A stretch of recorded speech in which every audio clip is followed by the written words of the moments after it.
many of you guys feel like, somebody has used you for sex, or men are constantly approaching you and they're drawn to you for sex? They're making sexual innuendos. It seems like that's all men want from you. It seems like no matter what you do, it's some way, somehow you're attracting a man who only wants sex from you. Now, before I get started, did you know that your sexual energy and your feminine energy are one of the most powerful manifesting creation tools that exist in the universe? Did you know that you can literally create whatever you want with your sexual energy? You can manifest whatever money you want. You can manifest love. You can manifest health. You can manifest whatever it is that you want with your sexual energy. According to Napoleon Hill breaks this down really well. The power of your sexual energy. There are 3 powerful energies in the universe: love, your sexual energy, and feminine energy, especially when it comes to creation. Now, here's the deal, ladies. You've been bamboozled. You've been lied to. You've been taught that your feminine energy is weakness. You have been coerced out of standing in your feminine energy because your feminine energy was so powerful. Your feminine energy is so powerful that it's like kryptonite to men. When you know how to use it in the right way, men can't even control themselves. It's like whatever you want, they would give it to you. Back in the day, for those of you who were born like in the 80s, all right? How many of you guys were born in the 80s and you remember the music back in the 80s when men were singing about how the woman had his heart, how he was willing to give her the world, how he was willing to do whatever he needed to do for her, how he was willing to travel the whole world? How many of you guys remember that? The songs from the 80s and from the 90s. And do you remember in the songs how the men was singing about it? They don't do it as much anymore. But back in the day, they were singing about the power of your feminine energy. What do you think happened? Why do you think the music changed? Why do you think that dating has changed? Why do you think that so many boys, so many Build-A-Bears exist where they feel like it's the woman's job to pursue, earn, and do for them? Why do you think there's so many feminized males nowadays rather than that masculine man that enjoyed pursuing a woman, earning a woman, doing for a woman, and taking care of her? Back in the day, remember how a man looked forward to taking care of a woman? Do y'all remember men would sing about it? They would sing about how they loved the idea of being able to give their woman the world and take care of their woman. Nowadays, you got men bragging on podcasts talking about, we need to talk about how she was able to get me, okay? How I'm the prize, okay? We got the sassy apocalypse happening where men really think that they're the prize. They really think that it's something to brag about that a woman was able to catch him, hook him, do for him. Ladies, here's the deal. The more we were brainwashed into stepping out of our feminine energy and more into our masculine energy, the propaganda that we need to think, do, act like, work, and date like a man, the more we was lied to about how we would benefit more in operating in our masculine energy, it took us more out of our power. And have you not noticed that the more we worked hard to be able to compete with the men, the less they started doing? And we still aren't equal. Like, we still don't even have the same equal pay, the same equal opportunity. So not only are we working harder, we're still doing the same things. We're still having to take care of the household. We're still having to take care of the children. We're still having to worry about how we look, our size, all of these things in order to please men. And men are controlling us more than ever. And we're getting less and less of what it is that we want. What do you think is happening? And more, men are starting to act like women. Men are starting to act like they want flowers too. Okay. They want to be told that they're pretty too. They want their hair done too. They want to wear lipstick and all that other stuff too. And still date women. It's a difference if he's gay. If he's gay, okay, that's a whole different story. But we're talking about men who claim to be straight. However, they aren't willing to act like they're a masculine man willing to earn a woman. And I'm going to tell you why. Ladies, we were bamboozled out of our power. Okay. It's like putting kryptonite on Superman, because that means that if we were bamboozled out of our power, men no longer had to worry about being vulnerable to our will. They no longer had to be vulnerable.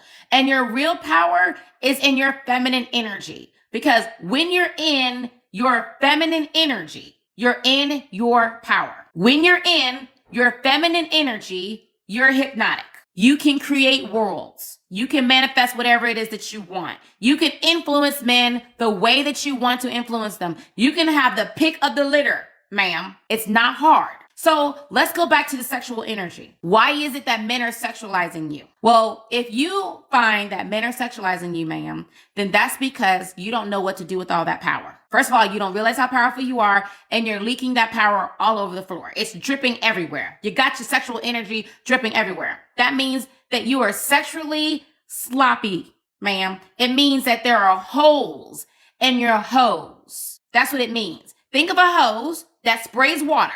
Okay. If there are holes in that hose, then that means water is going to spray everywhere, and the power coming out the main hole of the hose is not going to be as strong. The pressure isn't going to be as strong as it would if there were no holes in the hose. But when you know how to direct that sexual power that you have, that feminine energy that you have, then not only can you attract whatever man that you want, ma'am, you can create whatever it is that you want. You can do whatever it is that you want to do, whatever it is that you want to have. But so many women don't understand how to tap into that power. But here's the caveat. It's hard to tap into your sexual power when you are dealing with traumas, especially sexual trauma. I find that a lot of women who are leaking their sexual energy have experienced sexual trauma. A lot of women who are leaking their sexual energy, they've placed their value in their body. They place their value in the sex that they can give a man versus knowing their true value. So they don't see their true worthiness. They don't see their true enoughness. It's like this when I'm talking about leaking sexual energy, and I've talked about this in other videos. Ma'am, have you ever seen a kid who dropped a ice cream cone on the floor? Tell me what happens. What happens when somebody drops ice cream on the floor? What do you start to notice that comes around the ice cream sooner or later? It melts, but what is now attracted? Nothing of substance is coming to that ice cream that fell on the floor. It's trash. So then the bottom feeders are coming to what has leaked on the floor. It's attracted to the sugar. That's how your sexual energy is. That's what your sexual energy is doing. It's dripping everywhere. And you're not able to use that sexual energy to direct it according to your will. Did you know that you can use your sexual energy to heal love blocks, to heal energetic blocks? Did you know that you can heal your body with your sexual energy? Or you can say, you know what? I want my dream house, or I want my dream job, and use your sexual energy to manifest what it is that you want. You can do all of that. But if you're walking around here, and this is why this is so important, because ma'am, if you think that you can sex your way to a good husband, think again. That's a lie. You cannot sex your way to love. You can't sex your way to a healthy relationship. You can't play Russian roulette with your vajayjay thinking that one day you're going to luck up on a happy, healthy relationship. That's not how that works. Like energy attracts like energy. So if you're not seeing the value in your body and in who you are, if you're having a sense of a lack of worthiness, then you're going to attract somebody who's going to feel like you're not enough and feel like you're not worthy. And they're going to treat you like that. They're going to be taking from you. They're going to be draining you. You're going to be attracting the bugs, ma'am. You're going to be attracting the roaches. You're going to be attracting the ants. You're going to attract the lowest form of your traumas. And all of that energy that you have to manifest and to create, instead of being able to create according to your benefit, you're going to be creating to your detriment. So many of you guys are brilliant. You're masterful at being able to manifest. You just manifest against yourself. What you fear will come upon you, okay? Because as you focus and you feel the feelings, you're drawing this to you. That's what happens with all the Build-A-Bears that you keep attracting, ma'am. With all the bugs that you're attracting. And because of the fact that you don't really see your true value, because you don't see yourself, and because you don't love yourself, then you're attracting a reflection of that. And it doesn't matter how successful you are. It doesn't matter how much money you have. It doesn't matter how much it might appear that you have it all together. Y'all, you are so powerful. Why do you think they kept writing about you in all of the ancient texts? Why do you think in Greek mythology, men were warning other men by talking about you, by talking about the sirens? Y'all know the sirens who were causing the men to crash their ships? Why do you think they were saying that? What do you think it meant? Why do you think, okay, I'm gonna go deep on this. Why do you think women were taught we were the source of evil? Adam was so innocent, minding his business, and then here goes Eve with all her feminine ways and her feminine power, and then she convinced him, Samson and Delilah, Medusa, her look turned him to stone. Why do you think these major texts were talking about your power? And they were doing that in books to warn other men. Why do you think they burned the books on seduction for women? Because seduction started with women, not men, okay? Women were the one that invented seduction because our powers were taken away. We couldn't own land. We couldn't have our own money. Our livelihood was dependent on a man. So women had to be able to tap into that power and use it in order to influence men. All seduction is the ability to influence. Why do you think that was? Why do you think you were taught that your feminine power was evil, that it was weak, and that it was wrong? And I want you to just make it make sense. Have you ever seen a woman delivering a baby?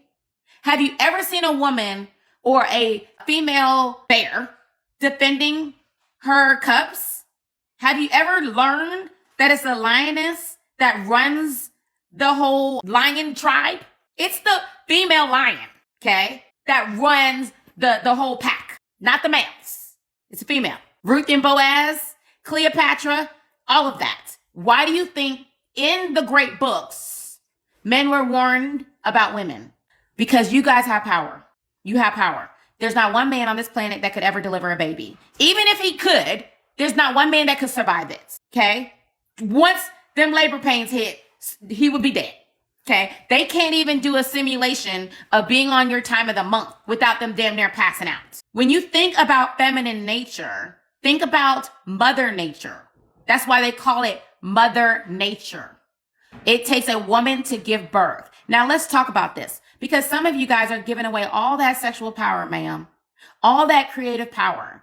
And all of that power not only creates life, okay? You don't only create life with your sexual feminine power. You create form. You are creating form with intentions. And some of you guys, you're just haphazardly giving all your sunshine away, all your golden honey away.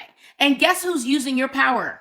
Did you know that there's some men who intentionally sleep with women to absorb your energy? Did you know that there's some men that eat your energy? They eat your light through having sex with you. Hello? Did you know that? Did you know that some men will intentionally form a soul tie with you through your sexual energy? And ma'am, if you're leaking all that sugar all over the floor, it's just like putting blood in the ocean, ma'am. If you go out and you bleed in the ocean, then the sharks are going to come. They can smell it a mile away. If you leak blood in the ocean, the sharks are going to come and they're going to eat you alive. And that's what's happening. I keep seeing this happen to women over and over and over again. You think because his words are sweet. You think because he makes you laugh and because there's chemistry and it feels so good and so yummy to be around him and he smells good and he looks good, you think he's good. And all the while, he's a light eater. He's eating your light. He's eating your energy. And then you're wondering why you're drained after having sex with him. And then you're wondering why life is not working out for you after you had sex with him. And then you're wondering why you can't focus or you can't do your job as well as you used to do it. And then you're wondering why you're unhappy out of nowhere. You're experiencing extreme sadness. You're crying out of nowhere. You don't even know why you feel what it is that you feel, and you don't understand that your power was eaten, consumed by somebody else to use to their benefit. You want to know why? When you have love blocks, you also have money blocks. I don't care if you make $1 million a year. If you have love blocks, any thought, behavior, belief, or an energetic block wrapped around the heart or trapped in the body, then you also have money blocks. The reason why is that the block is locking your energy up and it's causing you to leak energy. And you're leaking, money is energy. Money isn't real. It's energy. So you're leaking that money energy. Having the love blocks is costing you financially, mentally, emotionally, and sexually. It's costing you everything. Your energy to create your world is being consumed by other people because you don't know how to control that powerful energy that you have pulsating within your body. You don't understand. And because you don't know how to control it, because you're leaking energy and you're holding on to all of the trauma, then it's causing you to swell up. So many of you guys think that you're fat. Your doctor keeps telling you you're eating too much and you keep going to the gym. You keep counting calories. You keep doing all that stuff and you can't lose weight. And the reason why is because you're not fat, you're inflamed. Because your pain is causing inflammation in the body. And because you are leaking all of that powerful energy out of your body, you don't have the energy to activate and amplify your immune system to heal. And then the more you're having sex with just randos who don't care nothing about you, and the more they keep eating your energy, the weaker and weaker and weaker you're getting mentally, emotionally, and physically. You don't even feel like doing nothing. You don't feel like getting up anymore. And then you don't even feel like fighting for yourself anymore. You don't feel like healing. You don't feel like getting up and going to the gym. You don't feel like it. You don't feel like doing better with your life. You are losing your hair, you are gaining weight, and it is depression. And also, as you're dealing with all those Build-A-Bears, as you're leaking all of that powerful energy of yours, it's causing your feminine energy, your estrogen to drop. You know what happens as your estrogen is dropping? And don't be perimenopausal or menopausal. That's even worse. Because you're already dealing with low reserves as it is. And then you get with a Build-A-Bear who's draining you more. So then now it's draining even more of the little bit of estrogen that you have left in your body, which is driving your cortisol up. Cortisol is your stress hormone. So then now you're stressed the hell out. And do you know what high cortisol leads to? It increases the risk of diabetes, hypertension, heart disease. It causes weight gain and vaginal dryness. You around here walking around with dry vajayjay because you're sitting here dealing with these Build-A-Bears with your leaky sexual energy dripping, drip, drip, drip all over the daggone floor, all because you don't want to choose yourself and you don't want to do the work to heal.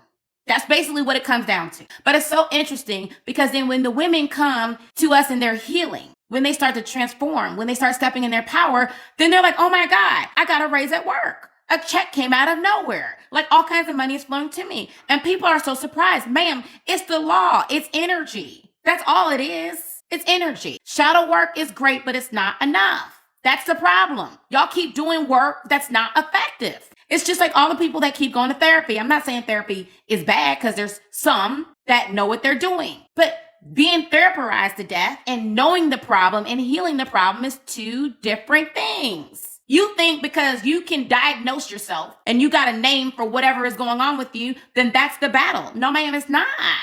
It's not. That's not healing, ma'am. Because you're still dropping, locking, and popping it on the wrong people who are still using you. You're still attracting toxic relationships. You're still attracting friends who don't value you. You're still being triggered by family members who know exactly what to say to get you upset. You're still trying to be perfect. You're still worrying about what people think about you. You're still running around here overworking yourself at work because you still don't feel like you're good enough. Ma'am,